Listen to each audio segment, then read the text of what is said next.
Dandavat Pranam, Hari Bol. Hari Bol. Hare Krishna, Prabhuji. Vishwanath Vishwanu Prabhu. Hare Krishna. Prabhuji, we are live. Prabhuji.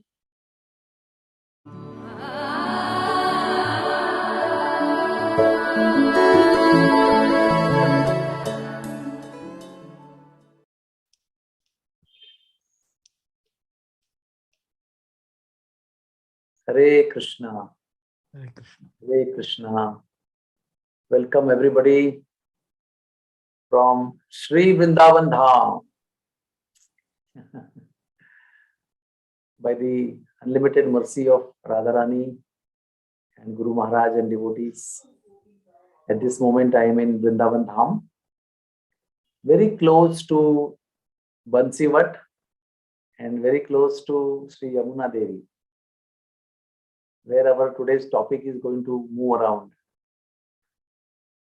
All that we are going to discuss today, and we discussed 2 Mondays back, was all happening where I am sitting today. So it's a very wonderful thing. And in the part 2 of Raslila, we came up to the point that Krishna tested the gopis and gopis passed the test. So we'll offer prayers and before we start. Om Agyana Timirandhasya Gyananjana Shalakaya Chakshur Unmilitam Yena Tasmai Sri Guruve Namaha Sri Chaitanya Manovishtam Stapitam Yena Bhutale Swayam Rupak Tadamayam Dadati Swapadantikam Sri Krishna Chaitanya Prabhu Nityananda Sri Advaita Gadadhar Shivasadi Gaur Bhakta Vrinda Hare Krishna, Krishna Krishna, Hare Hare Hare Ram, Ram Ram, Hare Hare.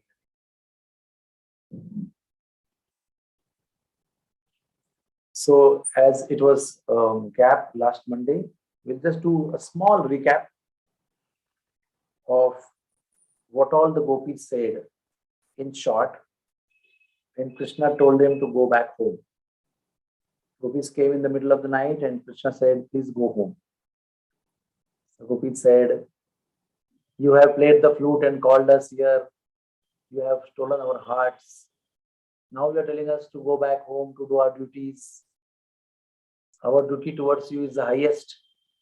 You have ignited the fire of love in our hearts and by playing your flute. And now you have stolen our mind and heart. And now you are telling us to go. It's quite contradictory to your statements and action. Your action and your words are contradicting. We can't go away leaving your lotus feet. Please pour your nectar of love on our burning hearts. Please accept us. We have abandoned everything, all our attachments and relationships to achieve you, to associate with you, and to genuinely serve you. One of the most important points which Gopis mentioned was that we have not come to enjoy, we have come to serve you. Let us not, please don't deprive us of the opportunity to serve you selflessly. Which woman will not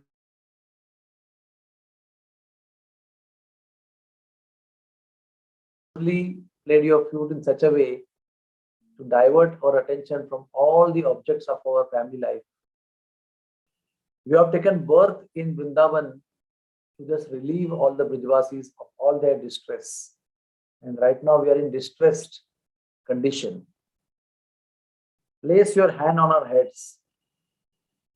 And so on and so forth. Duty towards you is the highest than all the duties towards husbands, wives, and children and family members. At this point of time, then Krishna was very happy and they passed the test that Krishna was putting on them. Actually, it's a very difficult test in one sense. Someone gets attracted to the flute of Krishna.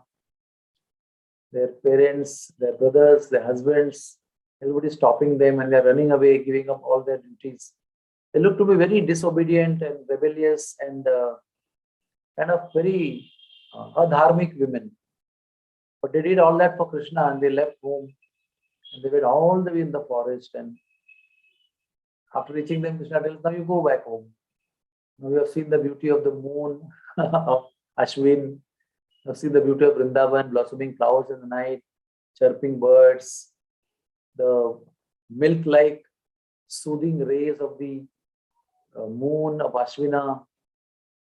Now you can go back home. So it's quite heartbreaking, You've done so much. But still, Krishna wanted to prove to the whole world the exalted position of all the gopis. That's why he did all the testing to see the commitment. And gopis were highly committed. Krishna even spoke about their chastity to their family members, to their husbands. But gopis said that the highest chastity is to serve you and to please you. And in front of serving you and pleasing you, no other chastity, no other dharma can stand. So Krishna also could not say anything on that. He was telling them, you meditate on me, you hear about me, you worship my deity, you chant my holy name, all those principles of bhakti he was telling them. You don't have to be close to me. You don't have to embrace me to show your love for me. You can meditate on me, you can chant my name, you can serve me, you serve my deity and express your love from distance. There's no need to be so close to me. So the very, a person who is fallen in love with Krishna is a very harsh kind of statement. But still, Krishna said that, gopis also answered that in a particular way. And they finally won the heart of Krishna. And then what did Krishna do? Krishna then started spending time with them. He touched them, he put his arms on their shoulders. And they never came to know at what point of time he actually multiplied with unlimited forms. They just saw Krishna coming to them, touching them, putting his hands on their shoulders, talking to them sweetly, throwing sidelong glances. It is said as soon as he put his sidelong glances on them, they just became so cheerful. They became so effulgent. All their moroseness went away. Then it is said Krishna, this all was happening at the bank of Yamuna. Today we feel that Bansivat is a place in the northern corner of Vrindavan. And it was just one tree and a small temple of about 1,000 square feet area. But Rasamandal was not 1,000 square feet. Rasamandal was all Vrindavan. Because during that time, one more pastime took place, which I will tell you, which is just close by from here, which is just Madantere, just 2 minutes walk from here, which is about 5 kilometers as on date today. And all that was happening in the Rasamandal only. So you can imagine Yamuna is actually going around the Vrindavan as the layer of kajal on the eye. How does the line of kajal or the black mascara goes around the eye, completely doing pradakshina? Like that, Yamuna, the dark color Yamuna is doing pradakshina of the eye of Vrindavan. So it's going round. So everything is rounded. So all that Rasamandal at the bank of Yamuna, which actually the central point was Bansivat, but actually whole of Vrindavan was Rasamandal. How can it accommodate millions and billions of gopis who were dancing with Krishna? And then they were not the only there. With each gopi there was one Krishna. So millions of gopis and millions of Krishnas also were there. And they were not dancing with like second-class local train in Mumbai. How it is jam-packed. You can't even move your hands. It's not like that. They had free hand movements. They were dancing, swinging, jumping. Krishna, I read in Gopal Champu, you all have seen His Holiness Radhanath Swami dancing. It's a different dancing generally. When you see him dancing in these young days, it is not. It is a ISKCON dance, no doubt. Gaudiya Math dance or Chaitanya Mahaprabhu's movement dance, but no one generally dances like that. But it is explained in detail in Gopal Champu how Krishna was dancing. And when you read that very intently, you will come to know it was exactly like the way Radhanath Maharaj dances. The way he jumps in between and he takes circles in the air in between and it goes round and all that thing. It also is similar to what Chaitanya Mahaprabhu would dance in Srivas Angan. The same way they would dance. They will take a circle in the air and come down, and dhoti will go in circles, hands will go in circles. So the point I was trying to make was there was enough space there. They were not dashing against each other. No gopi dashed against each other. If it would have happened that way, then all the gopis would have come to know that there is Krishna next to them also, because they would have come to their senses. If my hand dashes with your hand, I come to know that you are there because I am dashing with your hand. And then I see Krishna next to you also. But they never touched each other. They were dancing so beautifully that when Krishna was with them in multiplied manner, there was no touching also. When they danced together holding hands like round and round, that time they were knowing that Krishna is dancing. But when they were dancing alone with Krishna, they never touched anybody else. So the point I am conveying is there was enough space. There was no dearth of space. Gopis never felt I can't go in that area because she's dancing there. How can I go that area? I have only this circle with me of 25 square feet. It's not like that. So Krishna, they never came to know when Krishna multiplied and came with each and every gopi.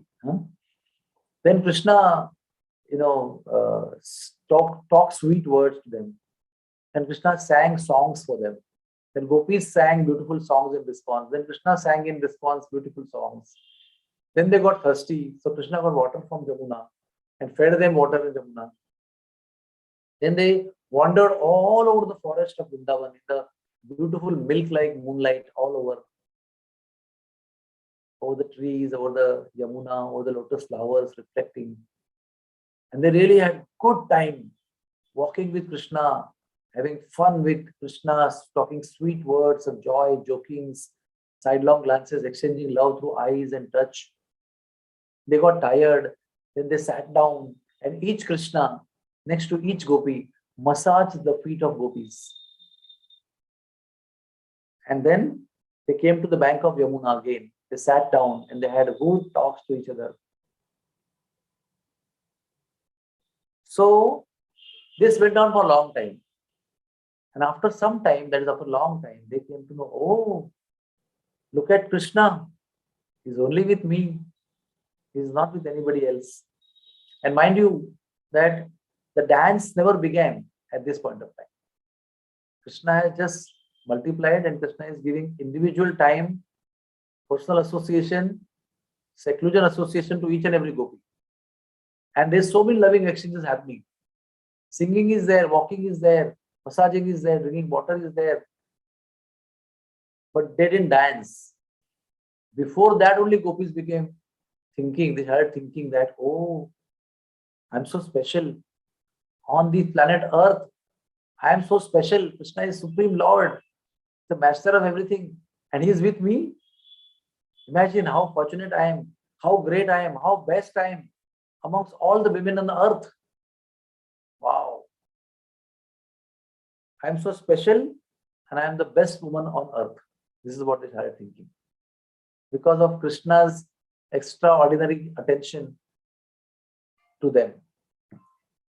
And then there is one beautiful quote which is given by disciples of Prabhupada, quote by Bharat Muni, which he says that unless you experience enough of separation, one cannot value one cannot understand the value of the personal association of the beloved.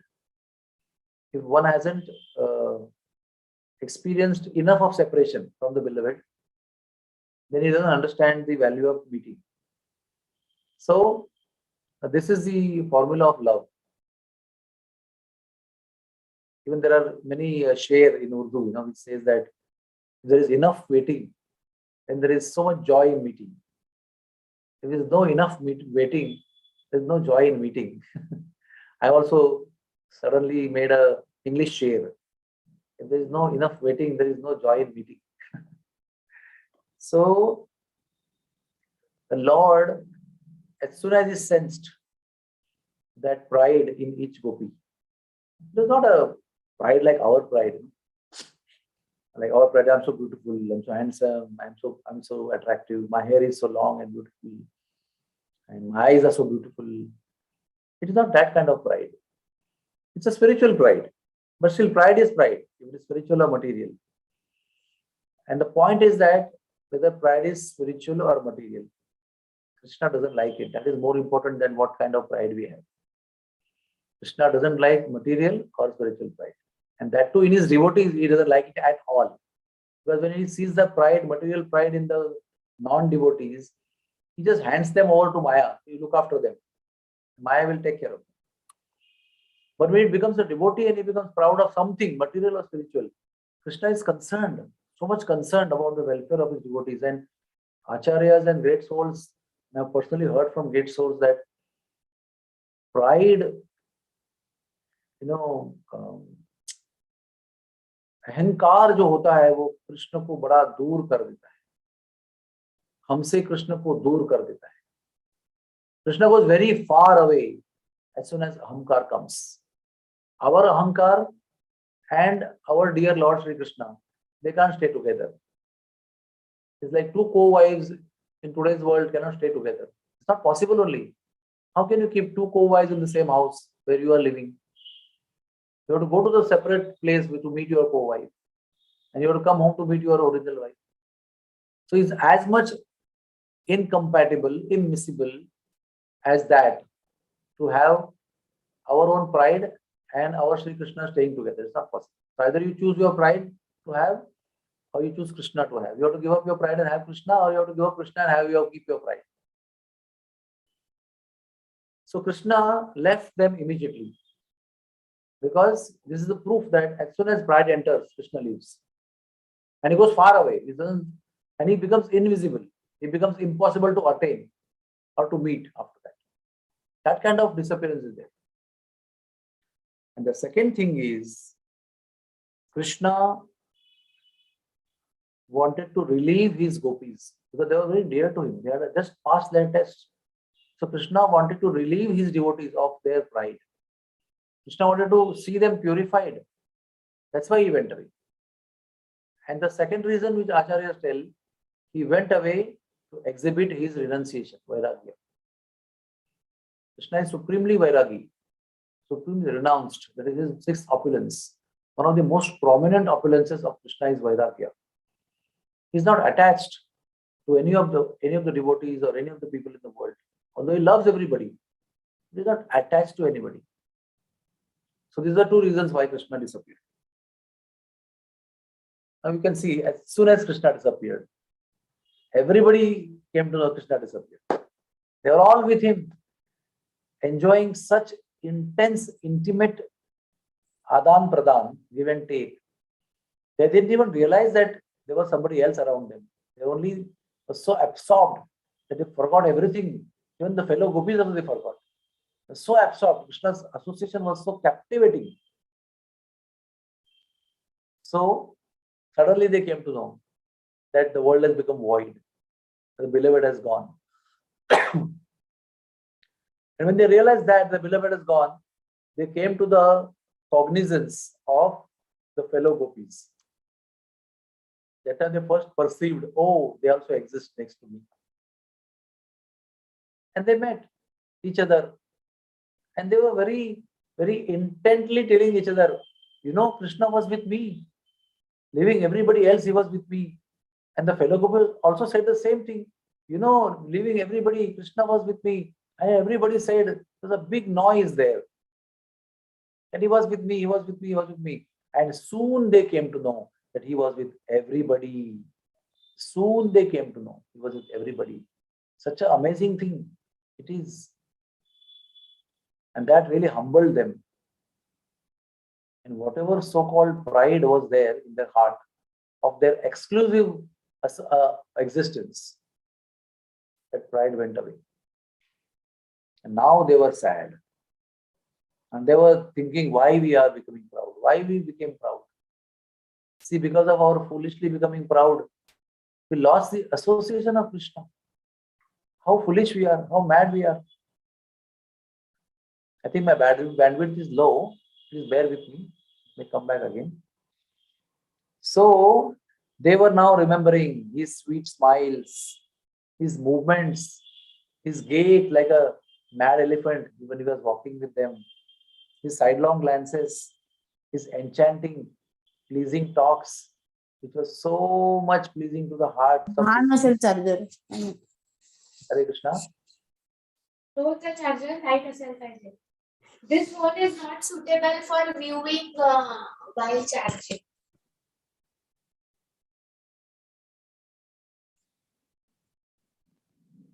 So, in that deep memory of the Lord, which they had just had the association of the Lord, they started enacting the pastimes of Lord Krishna.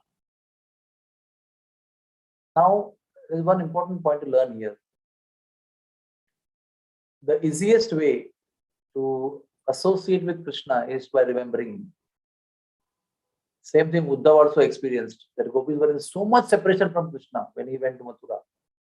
But exactly what happened when they were talking about Krishna and remembering him and remembering his pastimes, and they were taking Uddhav to the memory, to the places where the pastimes had been performed, what they were remembering. They appear to be very happy. They appear to be very free from their separation.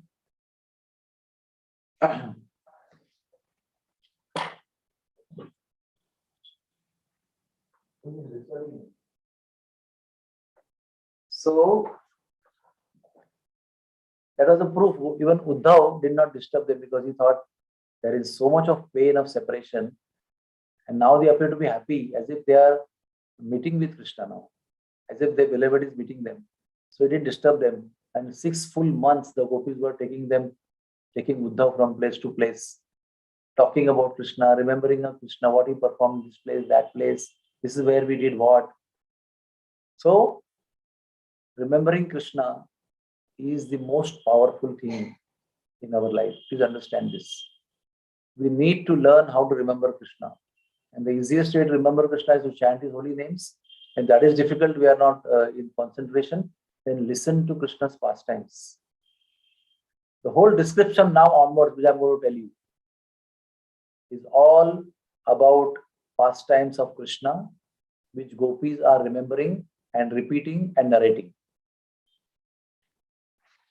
Just see what they did, how they began.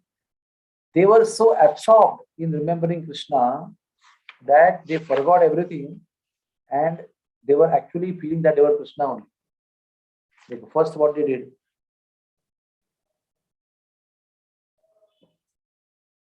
they first started begin asking the trees.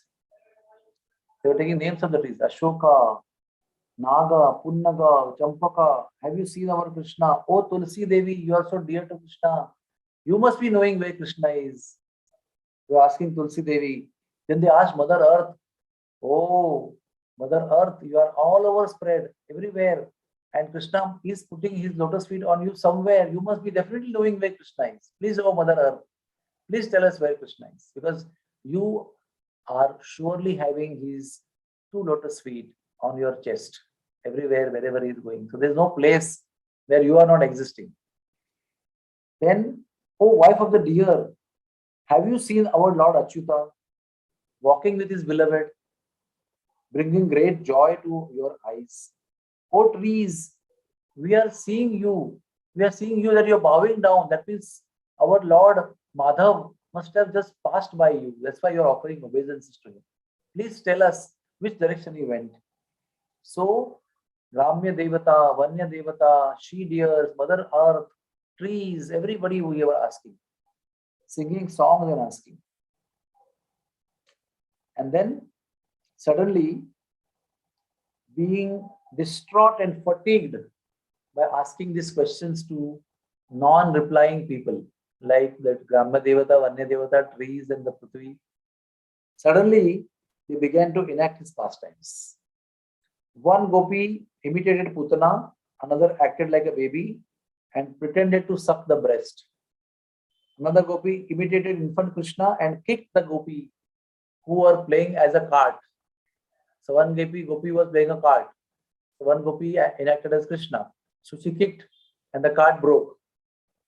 Another one became Trinavarta and took away another gopi. And then that gopi killed that gopi in activity. Two gopis imitated as Balaram and Krishna, who were playing with coward boys. One gopi enacted as King, Vatsasura. And one gopi acted as Krishna, one gopi acted as Balaram. And they caught hold of Vatsasura and they killed.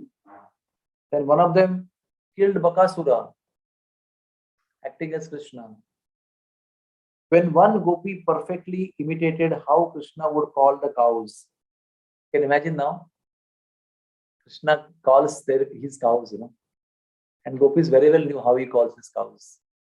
So one gopi imitated Krishna's calling cows so perfectly that all the other gopis clapped and they said, "Well done, well done." Another gopi actually picked up the flute and played exactly like Krishna, and all the gopis said, "Well done, well done." Now they started enacting as a rain. Rain is coming. And one gopi became Krishna and said, "Don't be afraid of the wind and rain. I will save you." And then they lifted the shawl in the air as if they are lifting over the mountain. One gopi climbed on another gopi's shoulders. And the gopi on whom she climbed was acting as Kaliya. And the gopi who climbed was acting as Krishna. And she said, "Go away from here, you wicked serpent. You should know that I have appeared in this world just to punish envious people like you, O snake Kaliya." Then another gopi spoke up. "Oh dear coward boys, quickly close your eyes. I shall protect you by drinking the fire." So the gopi imitated as if she is drinking the fire, Davandana. The gopis followed the path. Now what happened? Just imagine. While they were enacting Krishna's pastimes one after another, they were in separation when they were calling the deers and earth and Brahma Devata, Vanya Devata, they were actually in pain. But when they were enacting the pastimes of Krishna, they were blissful, although Krishna was not there. So in the form of the enactment, in the form of their remembrance, and in the form of the pastime they were enacting, Krishna was with them. Please understand. So we all can actually associate with Krishna by remembering his pastimes, by chanting his name, and by also performing the drama that we do annually. Please understand. All of us are having intense association of Krishna when we are watching or performing the drama. That is the whole point. That is the whole point we should understand. So, suddenly when they were enacting, at one point they came after enacting. Suddenly they saw Krishna's footprints intermingled with those of his dearmost consort. And that again broke their meditation. Now see, how well they knew Krishna, that they knew what is there on the sole of Krishna's feet also. And how does Krishna's footprint look like? All of us should know, each and every day, they would watch Krishna's footprints on the ground when Krishna would leave to herd the cows. Every single day, they saw Krishna's lotus feet. Yashoda saw Krishna's lotus feet. Rohini saw Krishna's lotus feet. Nanda Maharaj saw, all the coward boys, coward men saw. They were just not knowing Krishna. They were knowing Krishna in and out, in depth. Every single aspect of Krishna's body they knew. That's why you can imagine, it is not daylight. It's moonlight. It's in the middle of the night. And what they are watching in the moonlight, you can just try yourself. If you can see somebody's even chappal also in moonlight, what to speak of footprint. And they were able to perceive Krishna's footprints and Radha's footprints in the middle of the moonlight. That is the glory actually of gopis. That they could appreciate the two pairs of footprints. And they could also understand, oh, there's a mark of flag. There's a mark of lotus. There's a mark of thunderbolt, huh? Elephant goad, ankusha, baby corn, barley, and so forth, fish, and so many other signs were there. They could clearly distinguish them as belonging to son of Nanda Maharaj. ये नंद के लाला के चरण चिन्ह है. You could understand immediately. The gopis followed the path. Now they stopped enacting. See, they stopped enacting the dramas. They started following the footprints and just went and went and went. And there are very amazing things are there. They didn't see the same things everywhere. First they saw Radha's footprints, Krishna's footprints going together. And when going a zigzag way. So they could understand, oh, he must have put his hand with great love on Radharani's shoulders. And they must be walking in trance, in complete happiness, being completely immersed in love for each other. So they're not walking like straight line, they're walking zigzag. And here we see the footprints of the same gopi who must have been walking along with the son of Nanda Maharaj. He must have put his arms on his shoulder. Certainly this gopi is perfectly worshipped Govinda. That is why he is so pleased with her. And that is why he has left us, and all of us he has left, and he has gone with her only alone. To give all his personal association and love only for her. You can imagine how much he must have pleased Krishna. What do we see here? The gopis are not envious. They're not envious at all. They feel she has served Krishna and pleased Krishna more than us. At one point of time, there's a very beautiful realization the Acharyas have mentioned. The Acharyas have mentioned that at this point of time, when Krishna left them, they understood that actually we have not taken blessings of Radharani, our dearmost friend. That is why Sri Krishna is not appearing to us. Because we have forgotten that Radharani owns Krishna. Krishna is the property of Radharani. Only when she blesses, Krishna is available to anybody. So we wanted to attain Krishna on our own strength. So we lost him.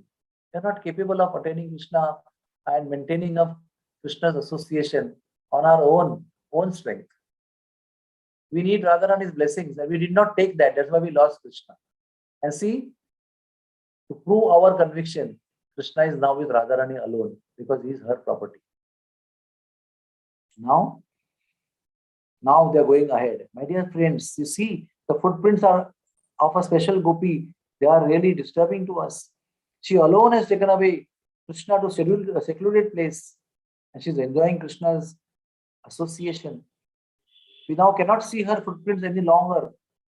It is obvious that the twigs and the pebbles must be hurting Radharani, and Krishna must have lifted Radharani on his shoulders. She must have got hurt with these stones and pebbles.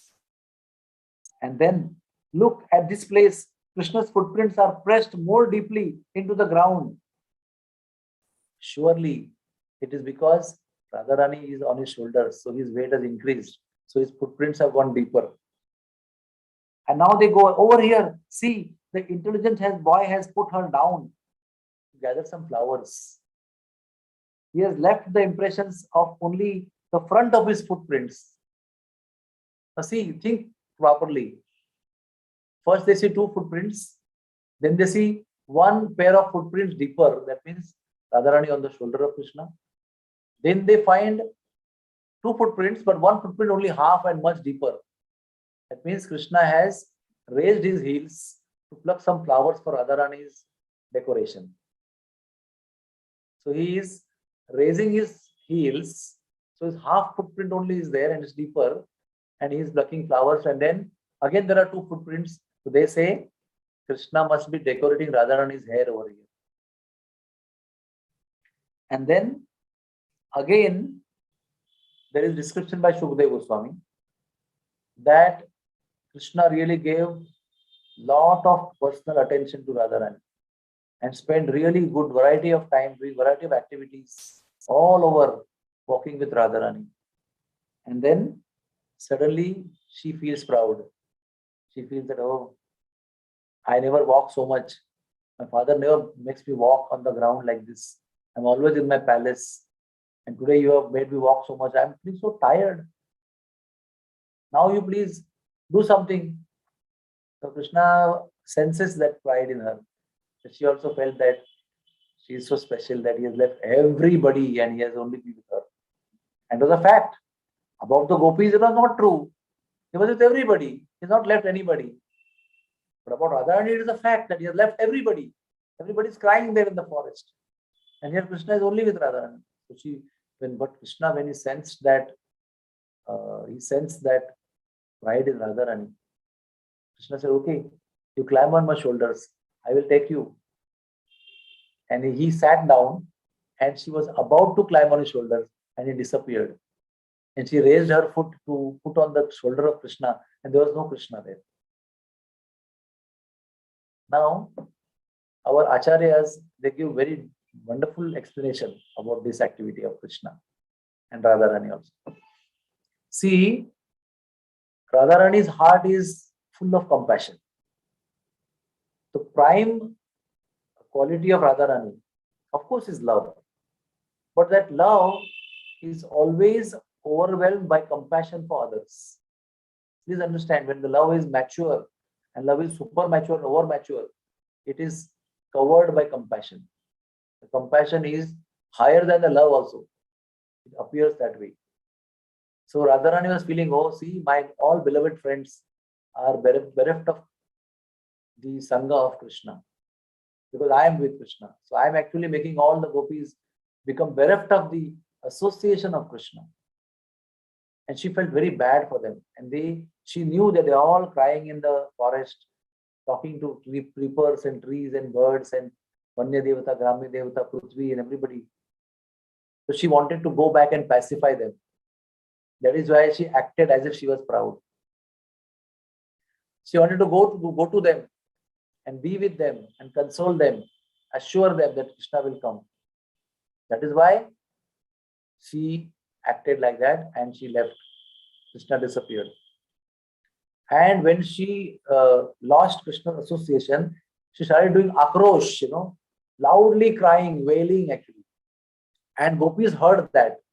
They were already walking in the forest, hearing that. Gopis heard that and they ran towards this sound. And they found Radharani. And you can see, imagine. I will now read further things in detail. Okay. So then Radharani did akrosh. And gopis followed that sound and met Radharani. And Radharani explained how Krishna adored her.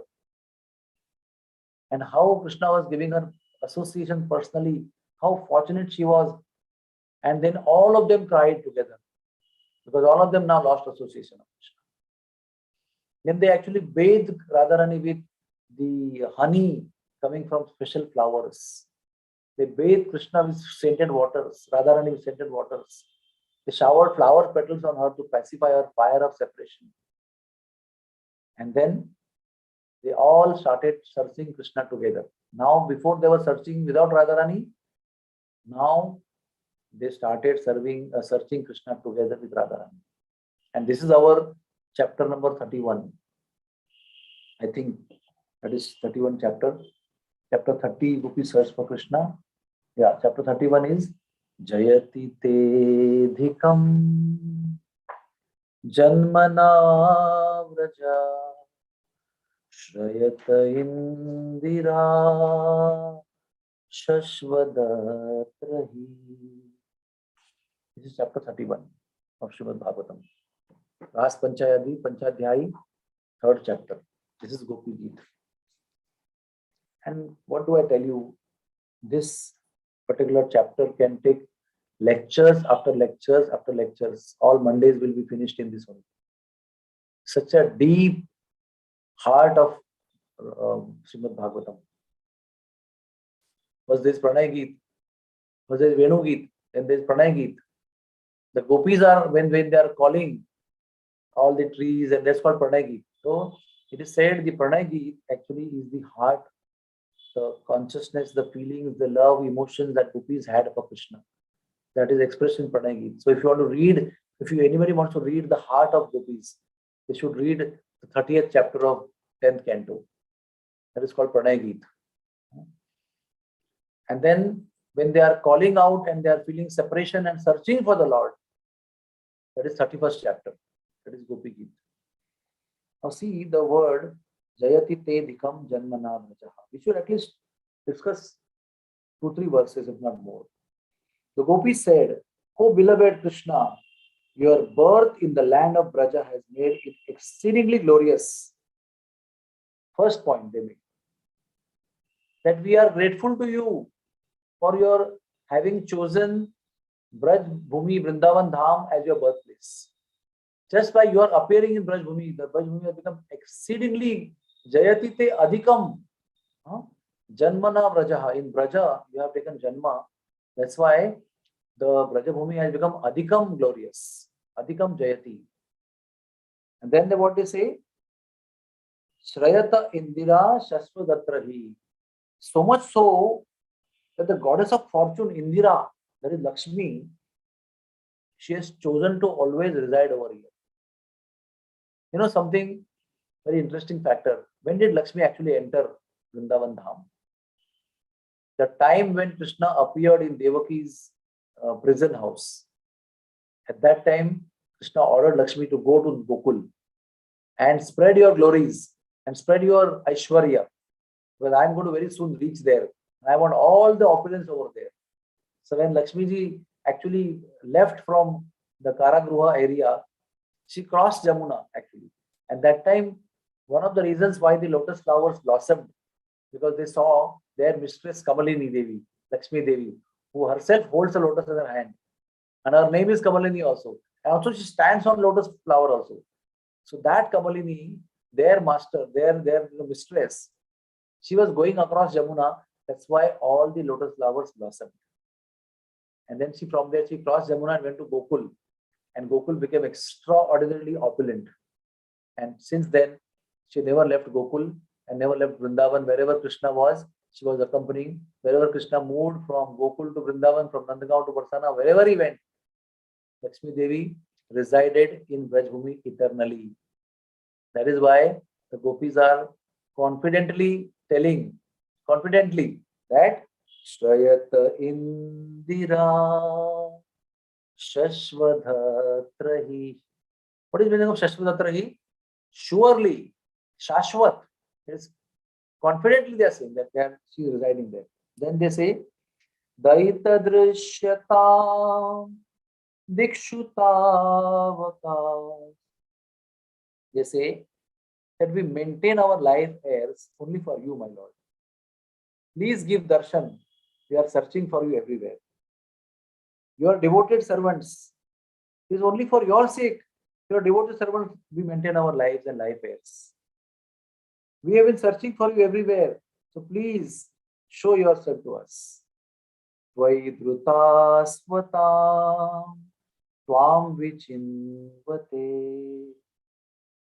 We are searching tvam vichinvate. We are searching you.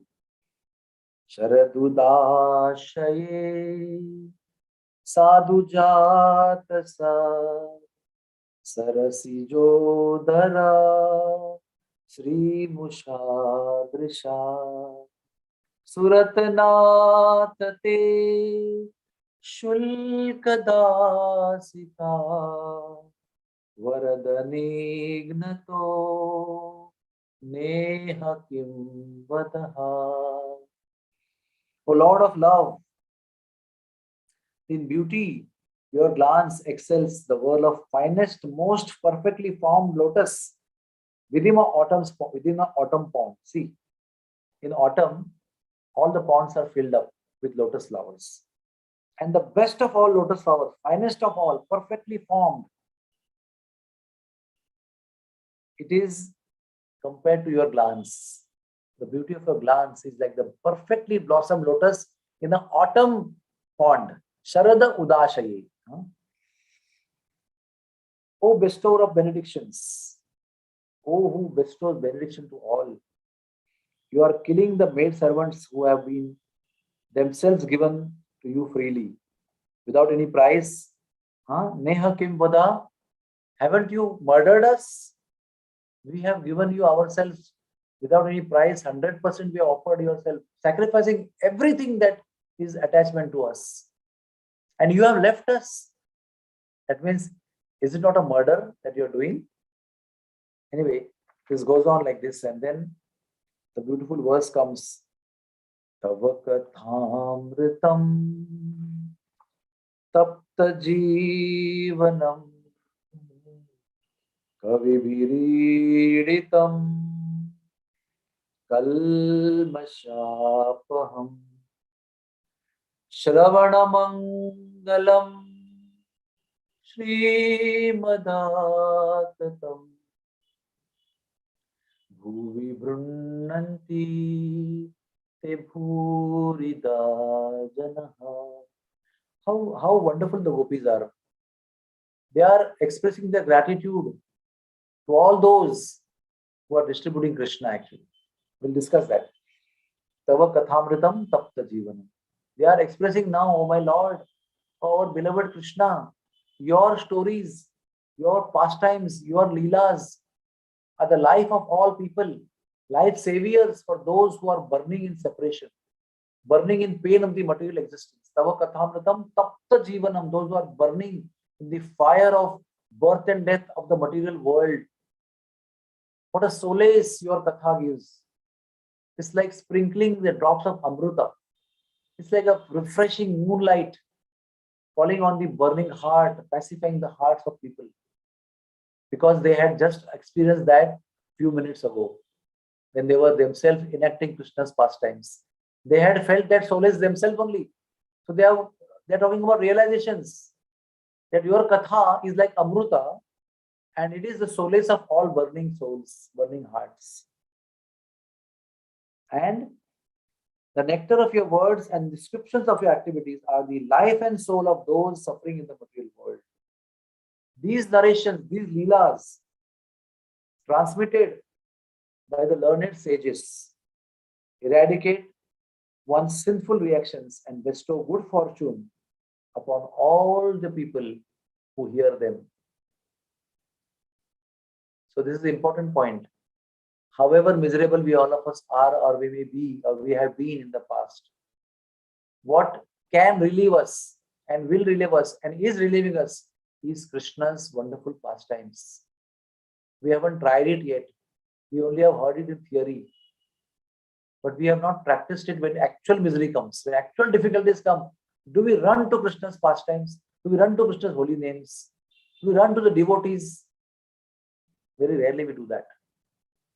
And when we do that, we can be called as realized souls. If we have that proclivity, that tendency to run to the holy name, run to the pastimes of the Lord, run to Bhagavatam, and run to devotees, that is the sign of a realized soul, an advanced devotee of the Lord. These narrations, the pastimes of the Lord, are broadcast all over the world and are filled with all spiritual powers. Certainly those who spread the message of Godhead and the Leela of the Lord and the Katha of the Lord are the most beneficent. Bhuvi Brunnanti te Bhurida Jana. Bhurida means those are most beneficent, Udar and merciful people. And Lord Krishna is indebted to them by his own choice and love, because it is his mission to save people from the suffering in the material world. And the great souls, by spreading the Leela of Krishna, are saving people from the suffering of the material world. That's why, from Lord Krishna's point of view, they are Bhurida Jana. And also from Gopis' point of view, they are Bhurida Jana. So Gopis are here glorifying. So, in short, I'll repeat again. The nectar of your Katha is the life and soul for those who are suffering in the world. Those Kathas, 1, they do Papanash. 2, they bring good fortune. 3, they are filled with transcendental power. 4, they are broadcasted all over the world. 5th, those who spread, they are very beneficent. These 5 points are made in this one. And now we come to a very interesting situation, which we will describe over here. At that particular point, I don't know how much time we have got. Okay, we'll try our best. Now Gopis are searching with Radharani. And where is Krishna? Krishna also has not felt nice after leaving Radharani. Krishna is feeling separation from Radharani. So he also is wandering in the forest of Vrindavan alone. Why did I leave Radharani? Why did I leave gopis? So in that mood of separation, in the intense desire to meet Radharani, he went and sat under one tree at the bank of Jamuna, which is not very far from this place where I am sitting. It's about only 15 minutes walk from here, maybe 1 kilometer. It takes 5 minutes for auto rickshaw drive. And you come to that place called Imli Tala, which is right at the bank of Yamuna. It's an Imli tree, tamarind tree. And then gopis, what are doing? Gopis are with Radharani expressing their sorrow and joy in various ways, how the lovers in separation do. They level the sand of. Then what happened? Krishna is now gopis are coming from that side. They don't know where Krishna is. And Krishna is sitting on the bank at the Jamuna under the tree. He sat down there in the lotus posture, closed his eyes, and two things he did. He started chanting Radhe Radhe by his lips, and he started meditating on Radharani's lotus feet in the courtyard of his heart. Kalindi Tata Kunja Mandira Tate. This is the shloka from Radha Sudhanidhi. Extremely wonderful shloka. That which very clearly explains that Krishna is softly chanting intensely by his lips Radhe Radhe, and Krishna is the Charana Dvaya, Pada Dvaya, the two lotus feet, the pair of lotus feet of Radharani. He is caressing with his hand in mood, in spirit, in the courtyard of his heart, and deeply meditating on the lotus feet of Radharani. And lo and behold, what kind of meditation he is having. He's not having mixed meditation. He's fully absorbed. He's not thinking, where's my mother? Where's the butter? Where are the cows? He's only meditating on Radharani's lotus feet and chanting Radhe Radhe. And because of that, he turns golden yellow. His dark color, Sham Sundar, like the fully filled up monsoon cloud. And he slowly took up the complexion of Radharani. He didn't know that. He didn't know anything what is happening to him. When he is fully overwhelmed with the emotion of love and separation from Radharani, he is performing sadhana now. His sadhana is this sadhana only, to chant her name and to meditate her on her lotus feet in the courtyard of his heart. And he assumes her complexion. And when he assumes her complexion, he becomes ecstatic. He becomes so joyful and blissful that he also himself forgets himself. Oh, who is he? That is the son of Nanda Maharaj and Yashoda Mai. He just forgets himself completely. He loses himself. His persona, his identification, he forgets. Now there's a big identity crisis over here. Krishna has lost his identity. He is no more Krishna. And neither is Radharani also. He's somewhere in between. His body is like Krishna wearing peacock feather and pitambar, but his complexion is like Radharani, his heart is Radharani, his bhav is Radharani, his remembrance also is Radharani. He's chanting name also Radharani. And at that very moment, when it becomes turned yellow and yellowish, golden yellowish, Radharani and gopis appear there, searching Krishna. And they see this amazing sight, where this person whom they have never seen in Vrindavan, ever, they are watching now. This person is exactly like Krishna, but he has a golden yellow complexion. He's wearing peacock feather and pitambar, but he's having yellow complexion. How can he be Krishna? So they are discussing among themselves, who is he? Have you ever seen him? Radha is asking, they're asking Radharani, and they're discussing, who is he? Anybody knows? Anybody has seen him? And then they say, Radharani, why don't you go and find out yourself only, ask him. So she goes ahead. And she goes and touches Krishna. And as soon as she touches Krishna, Krishna from within his heart, now his whole consciousness is, not fugal, what do you call it? Centripetal. His whole consciousness is drawn within, like the tortoise draws all his legs within the shell. His whole consciousness is within. He is inside the heart. So he becomes externally conscious. He becomes Bahirmukha. He was intensely Antarmukha. After her divine touch, he comes out of his Antarmukta and becomes Bahirmukh. He becomes conscious of her touch on his skin. And as soon as that happens, he gradually loses all the golden color and he becomes Sham Sundar again.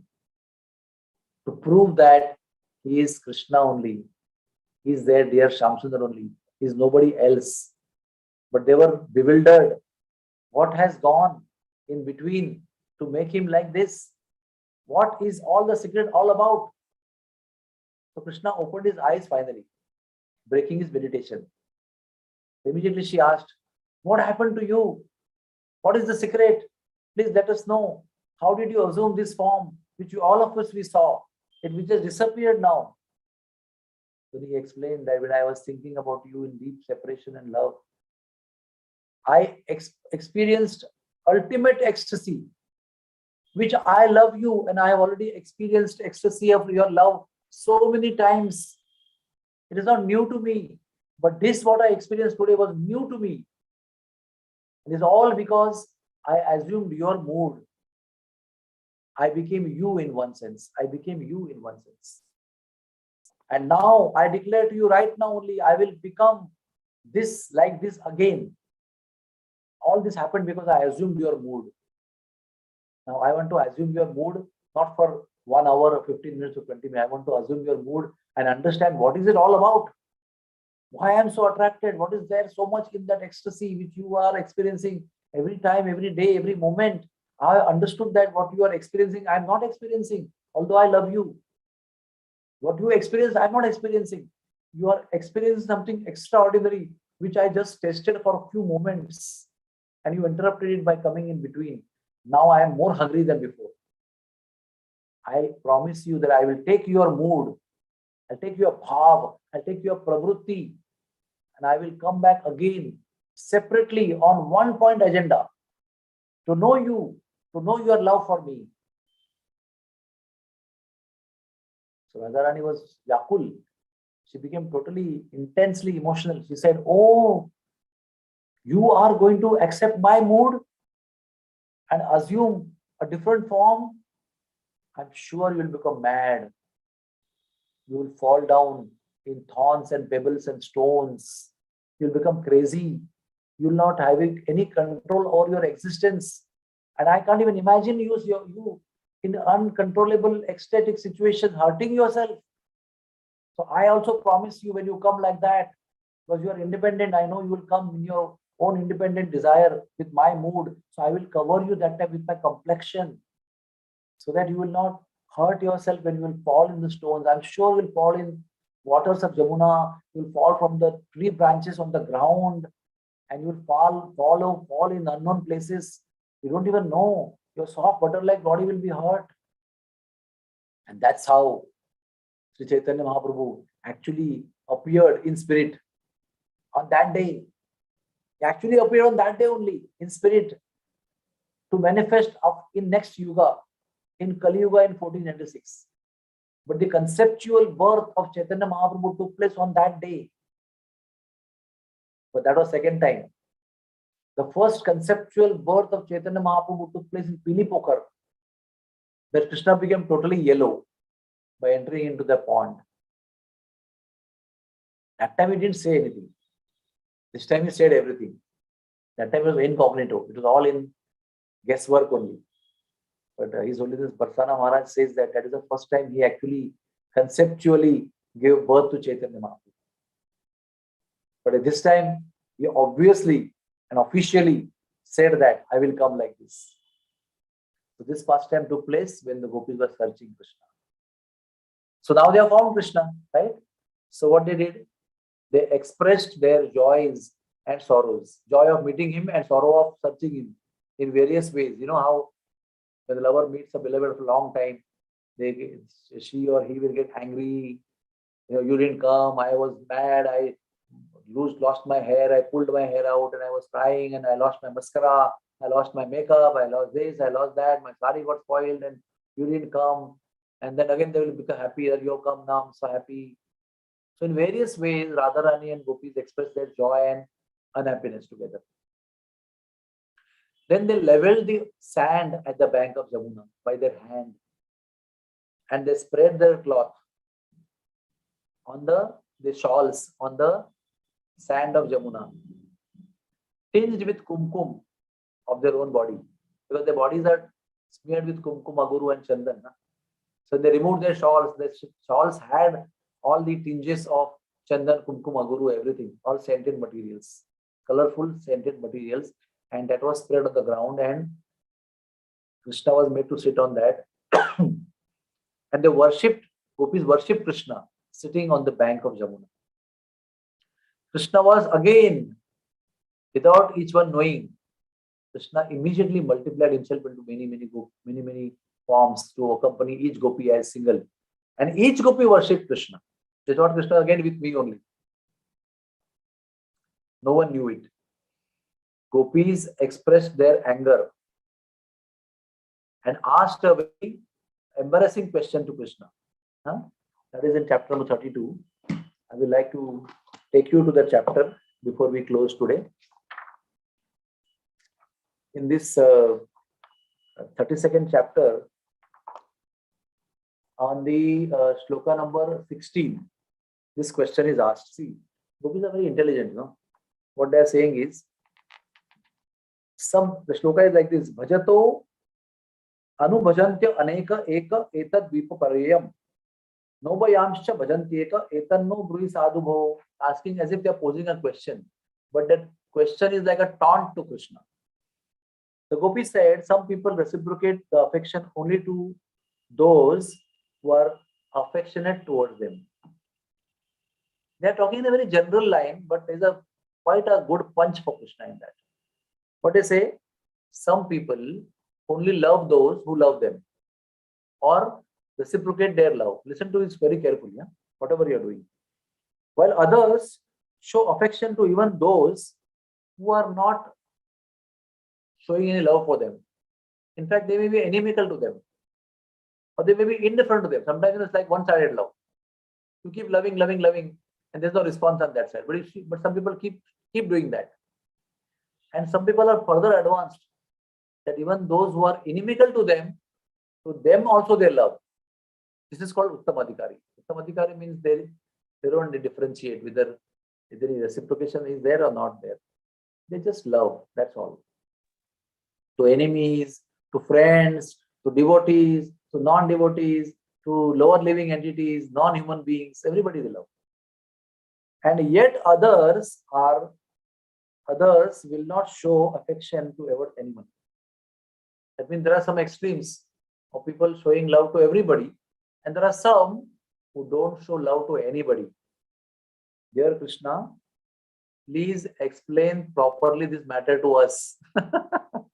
That means they wanted to tell Krishna, which category you fit in over here, please let us know. We are here to love you unconditionally. We have left everything and we love you. And you first question us why you came, then you disappear. So what kind of category you fit in, please explain to us properly. This is what they are saying actually. But they are putting up, in a loving atmosphere in bank of Yamuna in the middle of the night. They are putting a philosophical question to him. How he answers?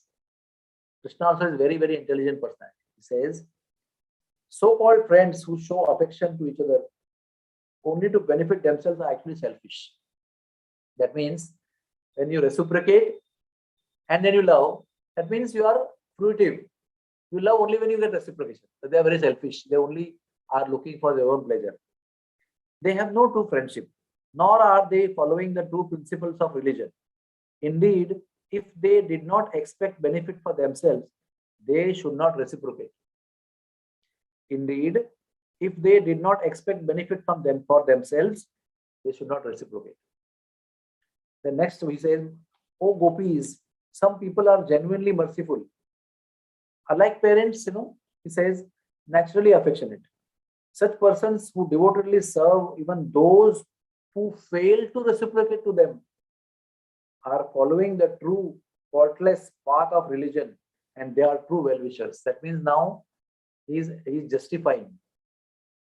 that your behavior towards me is genuine because you are loving me even though I'm not reciprocating, even though I'm disappearing, even though I'm not showing equal love to you, you are still loving me. So that is real dharma. That is real people who are following dharma. And he's giving example to pacify them as the parents. How parents are, whether children vomit on their body, not follow their instructions, become disobedient to them, we could do bad to them in the future. The parents keep loving the children all throughout, whether they love or not love. He says that is truth, that is dharma, and they are the highest people. Next, he says, then there are those individuals who are spiritually self-satisfied. Now he is coming to this justification. Materially fulfilled. There are three categories, he says. They don't reciprocate to anybody. One, those who are self-satisfied, Atmaram. Second, those who are materially fulfilled. They have everything. They have food, drink, clothes, housing, vehicles, ornaments, everything they have. They are not having any lack or any deprivation. They don't respond to anybody's love because they are fully satisfied. And third one, those who are by nature ungrateful or simply envious. They don't respond.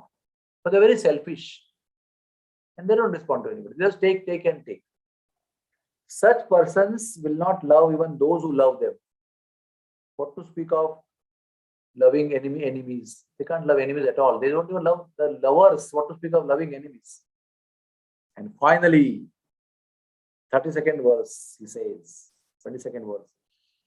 But the reason I do not immediately reciprocate the affection of living entities because when they worship me, O gopis, why I don't respond to them immediately, O gopis, is that I want to intensify their loving devotion.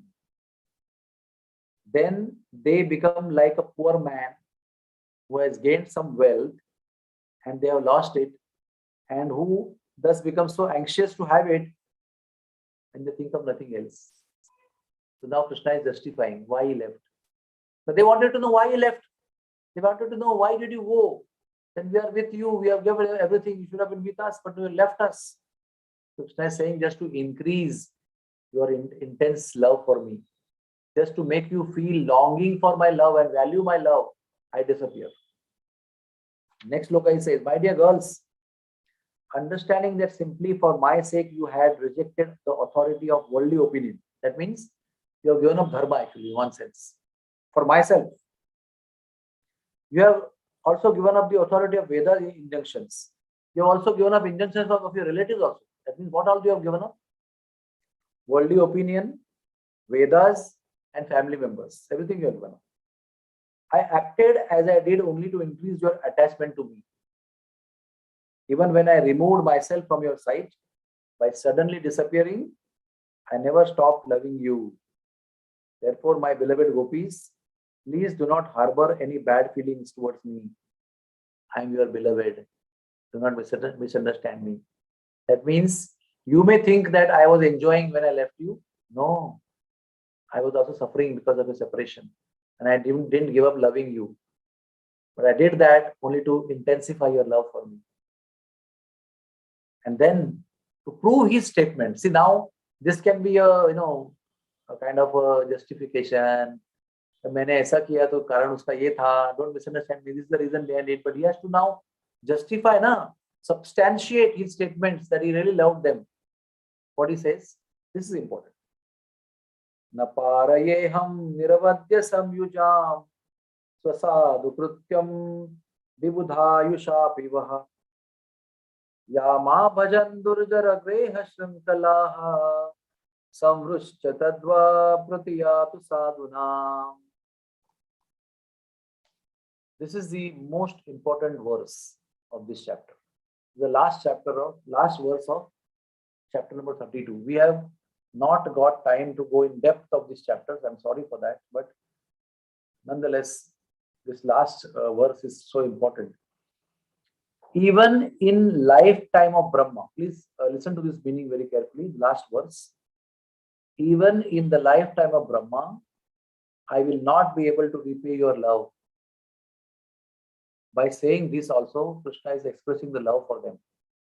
That I love you so much, you love me so much, I am unable to repay you. Even in one lifetime of Brahma, I will be unable to pay you as a reward anything to your love, because your love is so affluent, so superfluous, so highest, that I can never think as supreme personality of Godhead, owner of all the opulences, source of all the opulences, creator, controller, bhokta, everything.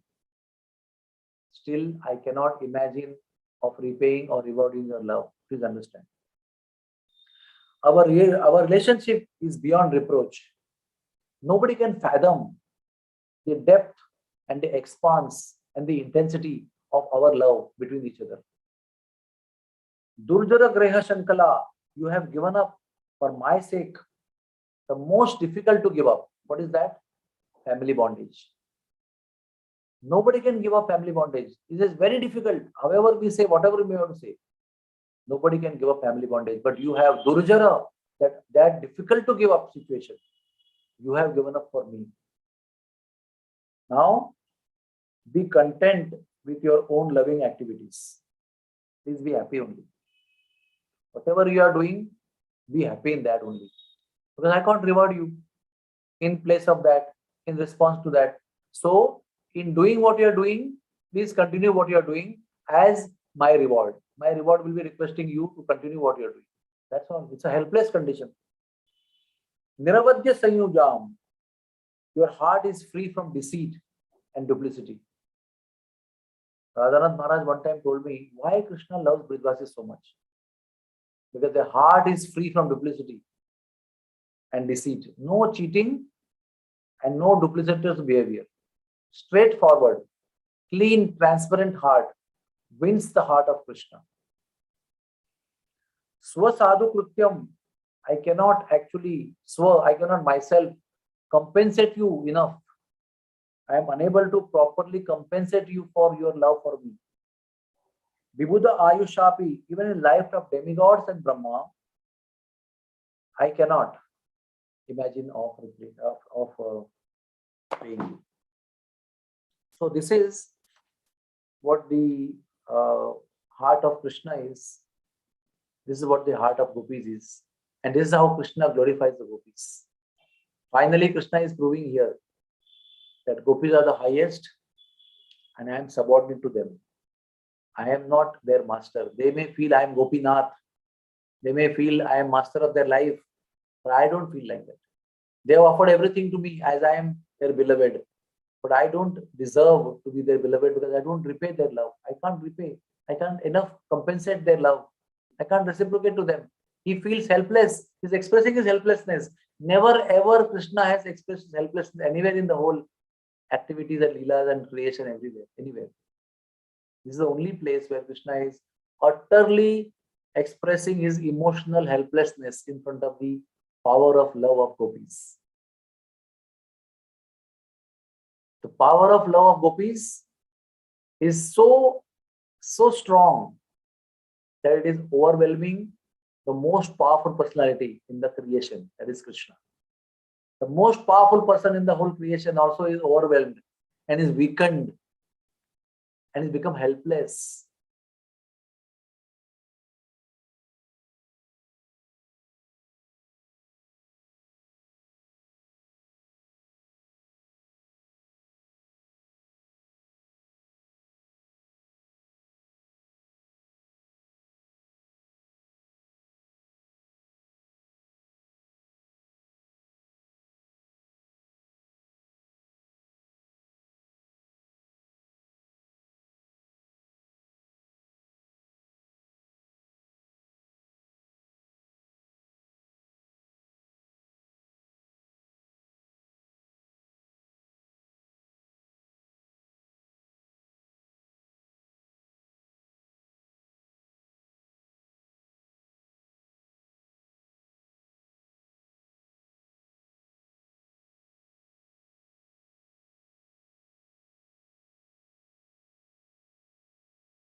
I think Prabhuji got locked out.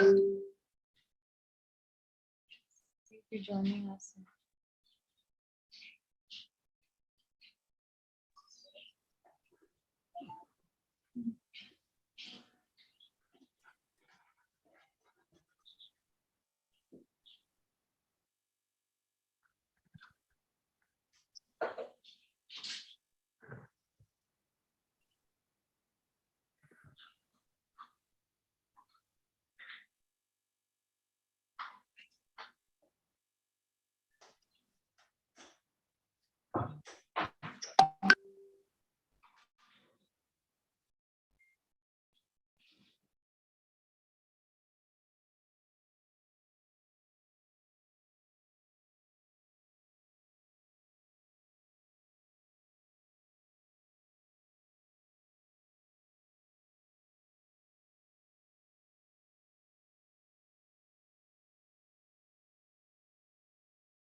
Hari Bol. Hari Bol. So Prabhuji is saying he's not able to connect back. His Wi-Fi has got something spoiled. So he'll Oh. continue next week. So thank you Okay. so much. Okay, thank you. Thank you. Oh. Hare Krishna. Thank you, Hare Hare Krishna. Krishna. Thank you. Thank you, Mataji. Thank you. Thank you so much for joining. Hari Bol. Hari Bol. Hari Bol.